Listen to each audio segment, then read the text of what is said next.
मेरी तरफ से तौकीर टीवी देखने और सुनने वाले तमाम दोस्तों को अस्सलामु अलैकुम। मोहतरम नाजरीन, आज हम आपको ले जाने वाले हैं पाकिस्तान में मौजूद सूफिया इकराम की सरजमीन कहलाए जाने वाले शहर की सैर पर। इस सरजमीन पर बसने वाले लोगों को पाकिस्तान के सबसे ज़्यादा खुश अखलाक और मीठे लहजे वाले अफराद कहा जाता है। दुनिया भर से आने वाले सयाह जैसे ही सरजमीन पर कदम रखते हैं, उन्हें हर तरफ प्यार और मोहब्बत देखने को मिलती है। यहाँ की प्यारी और मीठी ज़ुबान आने वालों के दिलों पर राज कर लेती है। इसे आबादी के लिहाज से पाकिस्तान के 5वें बड़े शहर के तौर पर जाना जाता है और सूबे पंजाब के सियासी मरकज़ के तौर पर भी इस सरजमीन को काफ़ी ज़्यादा अहमियत हासिल है। इसे शेखुल इस्लाम हज़रत बहाउद्दीन ज़िक्रिया की सरजमीन भी कहा जाता है। इसके अलावा बहुत सी इस्लामी और दीनी शख्सियात का ताल्लुक इसी सरजमीन से है। इस सरजमीन पर मौजूद मकबरे आने वालों को इस सरजमीन की दास्तानें सुनाते हैं। ये सरजमीन अपनी दिलचस्प तारीख की वजह से पूरी दुनिया में जानी जाती है। जी हाँ दोस्तों, मैं बात कर रहा हूँ हमारी अपनी मीठी और प्यारी धरती मुल्तान की। आज हम आपको मुल्तान सिटी के बारे में दिलचस्प और हैरान कुन हक़ाइक़ बताएंगे। लेकिन मज़ीद आगे बढ़ने से पहले आप तमाम दोस्तों से गुजारिश है कि हमारे YouTube चैनल तौकीर टीवी को सब्सक्राइब कर लीजिए और साथ आ रहे बेल आइकन को लाजमी दबाइएगा। दोस्तों, मुल्तान पाकिस्तान के सूबे पंजाब का एक अहम सिटी है और जनूबी पंजाब का सियासी और सकाफती मरकज़ कहलाता है। ये दरियाए चनाब के किनारे आबाद सिटी है और आबादी के लिहाज से इसे पाकिस्तान का 5वां बड़ा शहर कहा जाता है। यहाँ सराइकी अक्सरियत में बोली जाती है और ये डिवीजनल हेडक्वार्टर ज़िला मुल्तान और तहसील मुल्तान का सदर मुकाम भी है। बकिया तहसीलों में सदर मुल्तान, तहसील शुजाबाद और तहसील जलालपुर पीरावाला शामिल है। मुल्तान की तारीख की बात की जाए तो 327 कबल मसीह में झेलम और गुजरात की फतह के बाद सिकंदर की फौज थकावट की वजह से मजीद आगे न बढ़ सकी, लेकिन सिकंदर ने अपनी फौज को आगे बढ़ने का हुक्म दिया और इन्हें दौलत का लालच दिया और ज़रख़ीज़ ज़मीनों पर कब्जा करने की उम्मीद दिलाई। और इसके बाद ये फौज मुल्तान की तरफ बढ़ी। यहाँ मलवी कौम आबाद थी जिनकी शुजाअत और बहादुरी की दास्तानें पूरी दुनिया में सुनाई जाती थी। जब सिकंदरी फौज मुल्तान पर हमलावर हुई तो इस कौम ने डटकर मुकाबला किया और इस मुहिम के दौरान सिकंदर की कमर में तीर लगा जो रीढ़ की हड्डी में पेवस्त हो गया और हकीमों की कोशिशों के बावजूद ये तीर न निकल सका और इस पर इन्होंने तीर का कुछ हिस्सा काट दिया ताकि सिकंदर जंग जारी रख सके। ताम कुछ दिनों बाद मुल्तान फतह हो गया और यहाँ यूनानी फौज ने अपने बादशाह के जख्मी होने का भयानक इंतकाम लिया। इस शहर में किसी को जिंदा न छोड़ा। इस्लामी तारीख की बात की जाए तो मुल्तान को सबसे पहले 1712 ईस्वी में मोहम्मद बिन कासिम ने फतह किया और इस्लामी सल्तनत की बुनियाद रखी।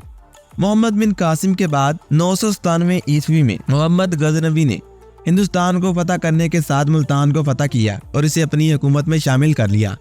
571 हिजरी बामुताबिक 1175 ईस्वी में सुल्तान शहाबुद्दीन मोहम्मद गौरी ने खुसरू मल्क को शिकस्त देकर मुल्तान पर कब्जा कर लिया। सुल्तान गौरी के बाद बेशुमार खानदानों ने इसको अपने सिटी के तौर पर अपनाया और पाया तख्त के तौर पर इस शहर को बहुत ज़्यादा अहमियत हासिल रही। जिन खानदानों में गलामान, खानदान खिलजी, खानदान तुगलक, खानदान सादात और खानदान लोधी वगैरह शामिल है। 1857 की जंग आज़ादी के बाद अंग्रेज़ों ने मुल्तान पर मुकम्मल कब्जा कर लिया और 1947 तक ब्रिटिश एम्पायर के कंट्रोल में ये सिटी रहा और आज़ादी के बाद इसे पाकिस्तान का हिस्सा बना दिया गया। एक कौम जिसका नाम माली था यहाँ आकर आबाद हुई और आबाद होने को आस्तान कहा जाता है। इस तरह इसका नाम मालिस्तान पड़ गया जो रफ्ता रफ्ता मालितान और बाद में मुल्तान के नाम के साथ बदल गया।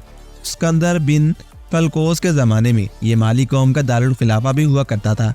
इस माली कौम की निस्बत से इसका नाम मालितान पड़ा था। जनरल किंगम की राय के मुताबिक मुल्तान के नाम की बजाय तस्मिया मवल देवता यानी कि समुद्र के देवता का मंदिर था। जब 714 ईस्वी में मोहम्मद बिन कासिम सकवी ने इस शहर को फतह किया तो उस वक्त में ये मंदिर यहाँ पर मौजूद था। इब्ने हरकल ने 976 ईस्वी में कहा था कि ये बुत आदमी की शक्ल का था जो यहाँ पर मौजूद था। इसके बाद जब करामता का अमल दखल शामिल हुआ तो मंदिर की जगह मस्जिद को बना दिया गया। आज इसके आसार बहुत कम देखने को मिलते हैं लेकिन मौजूद है। मुल्तान की तारीख में किला मुल्तान की अहमियत बहुत ज़्यादा है। मुल्तान की तारीख बहुत पुरानी है। इसका शुमार कदीम तरीन शहरों में होता है। बहुत से शहर आबाद हुए मगर गर्दिश अय्याम का शिकार होकर सफ़े हस्ती से मिट गए, लेकिन शहर मुल्तान हज़ारों साल पहले भी زندہ تھا اور آج بھی زندہ ہے۔ ملتان کو صفائی ہستی سے ختم کرنے کی کوشش کرنے والے سینکڑوں حملہ آور آئے اور یہاں پر نیست و نابود ہو کر چلے گئے، مگر آج بھی ملتان اپنی جگہ اسی تقدس کے ساتھ زندہ موجود ہے۔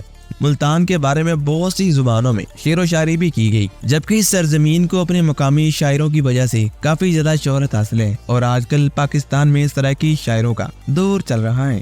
اسی وجہ سے اس سرزمین کو محبت اور امن اور پیار کی سرزمین کہا جاتا ہے۔ دوستو، غوث العالمین شیخ الاسلام حضرت بہاؤالدین ذکریہ ملتانوی 27 رمضان 566 ہجری میں اسی سرزمین پر پیدا ہوئے اور یہیں پر انتقال پایا۔ ان کے پیدا ہونے کے فوراً بعد ہی ان کی والدہ مائدہ کا انتقال ہو گیا اور یتیمی کی حالت میں تعلیم اور تربیت کے مراحل انہوں نے طے کیے اور بعد میں بغداد چلے گئے اور وہاں جا کر انہوں نے اپنے روحانی فیاض کا آغاز کیا۔ ان کے استاذہ اکرام نے آپ کو ملتان پہنچ کر دین کے کام کرنے کی تلقین کی۔ ملتان میں ان دنوں ہندوؤں کا غلبہ تھا اور ہر طرف کفر کا راج چل رہا تھا۔ ان کے یہاں پہنچنے کے بعد ملتان شرف الاسلام ہوا اور لوگوں نے یہاں پر بہت تیزی سے اسلام حاصل کیا۔ انہی کے نام پر یہاں پر پہلی اقامتی یونیورسٹی قائم کی گئی تھی اور آج انہی کے نام پر بہاؤالدین ذکریہ یونیورسٹی بھی موجود ہے۔ اس زمانے میں دریائے راوی ملتان کے قدیم قلعے کے ساتھ بہتا تھا اور اسے بندرگاہ کی حیثیت حاصل تھی۔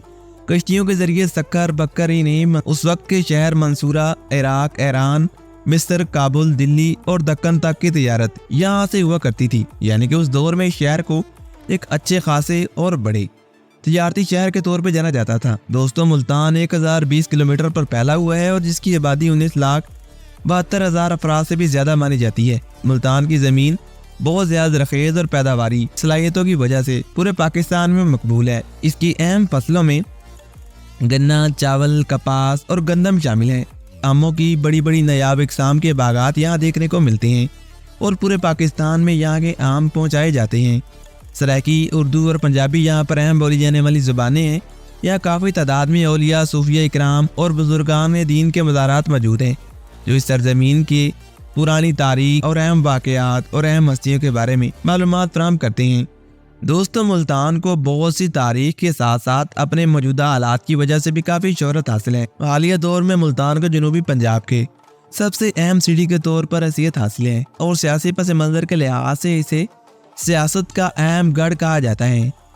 اس کے علاوہ اس سرزمین کو اپنی ثقافت اور دلچسپ پہناوے کی وجہ سے جانا جاتا ہے۔ ملتانی لوگ انتہائی نرم لہجے کے ساتھ ساتھ انتہائی خوش اخلاق بھی ہوتے ہیں۔ دوستو، یہ کہاوت پورے پاکستان میں مقبول ہے کہ آپ ملتان آئیں اور ملتانی سون حلوہ نہ چکھیں، ایسا ہو ہی نہیں سکتا۔ ملتان کا تیار کیا گیا سون حلوہ پاکستان سمیت پوری دنیا میں ایکسپورٹ کیا جاتا ہے۔